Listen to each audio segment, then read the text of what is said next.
રાધે રાધે। તો આજે આપણે નાન ખટાઈ બનાવશું। તો આ મેંદાનો લોટ છે, આ છે ઘઉંનો લોટ, આ દરેલી ખાંડ છે, આ ટોપરાનો છીણ, આ કસ્ટર્ડ પાવડર અને આ ઘી અને 2 ચમચી જેટલું દૂધ છે અને આમાં ચપટી મીઠું અને ચપટી ઈનો રાખ્યો છે। તો ચાલો આપણે હવે તૈયારી કરીએ।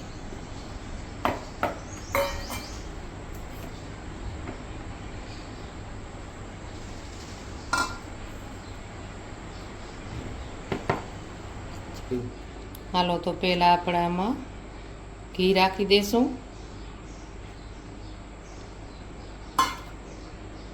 અને પછી આ દરેલી ખાંડ છે એ ખાંડ આપણે રાખશું।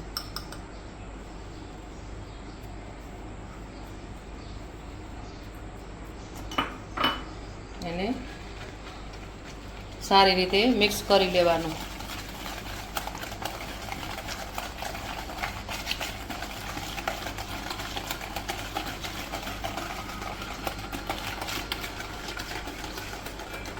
હાલો, આપણે આને હલાવી લીધું બરાબર। હવે આ લોટ છે ઘઉંનો ને મેંદાનો એ આપણે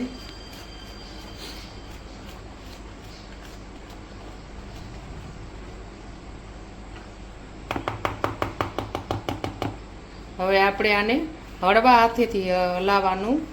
એકદમ આપણે જે ઘઉં રોટલીનો બાંધી છે એવી રીતે ન હલાવવાનું, કેમ કે અંદર જે આપણે ઈનો ને એ રાખ્યા છે અને હલાવીને એકદમ એર અંદર આવી ગયો છે, એ એરને નીકળવા નથી દેવાનો। તો હળવા હાથે જ હલાવવાનું છે।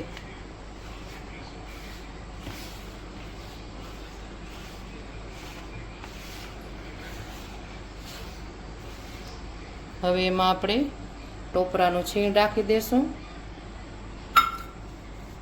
ને કસ્ટર્ડ પાવડર રાખી દઈશું।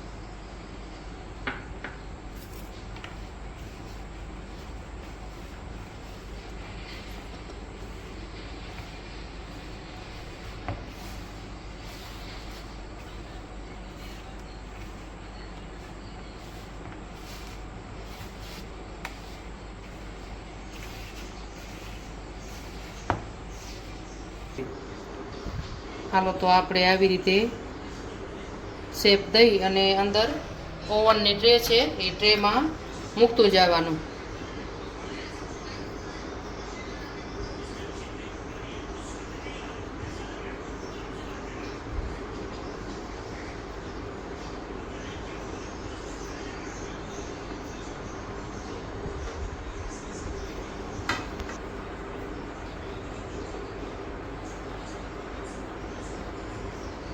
આ જો આપણે ડ્રાયફ્રૂટ ક્રશ કર્યા છે એ થોડા એ આપણે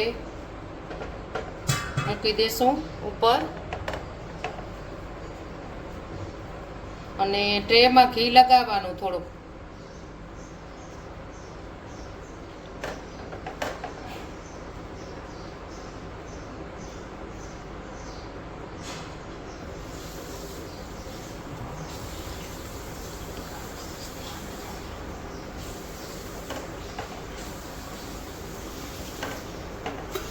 ને આ ટોપરાનું છીણ છે થોડું એને પણ આપણે રાખતા જશું।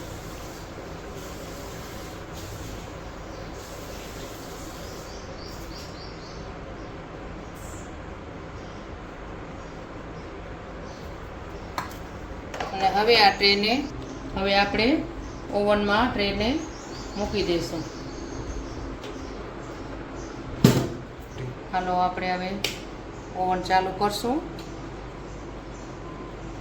ને આપણે એને ટેમ્પરેચર ઉપર રાખી દઈશું।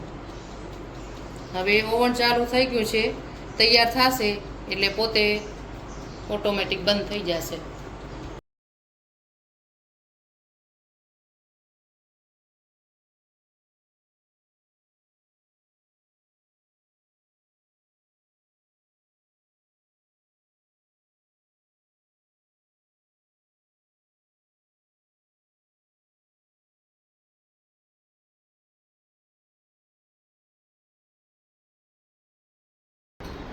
હાલો એ ઓવનમાં થાય ત્યાં સુધી આપણે એ જ શેપમાં બનાવી લઈએ અને હલકે હાથેથી જ આપણે આવી રીતે ગોલ ગોલ કરી અને પછી શેપ દઈ દેવાનો, એને એકદમ મસળીને નથી કરવાનો.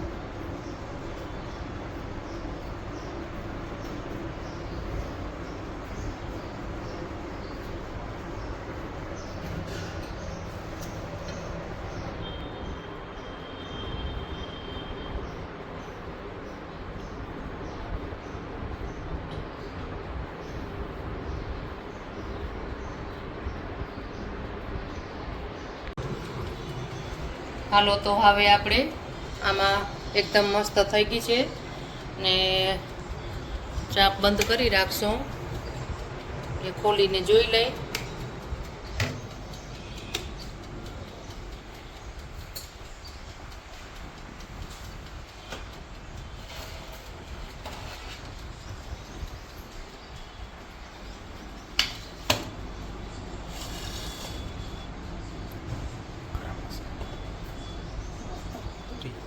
હાલો તો આમાં આપણે કાઢતા આવશું.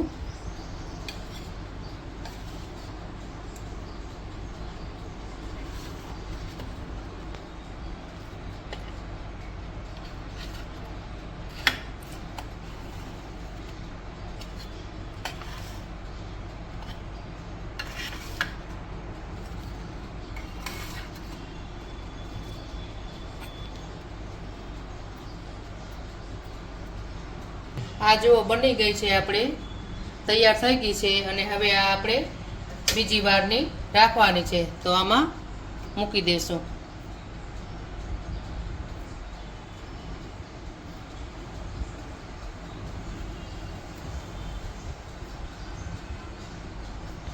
હાલો હવે આપણે ઓવનમાં આને મૂકી દેશું.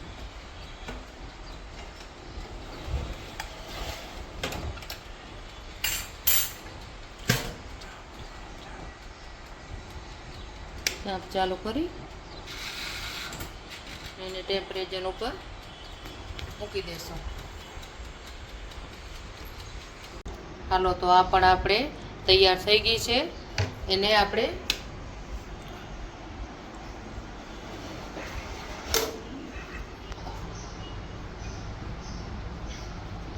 હાલો આને પણ આપણે આમાં મૂકી દેશું.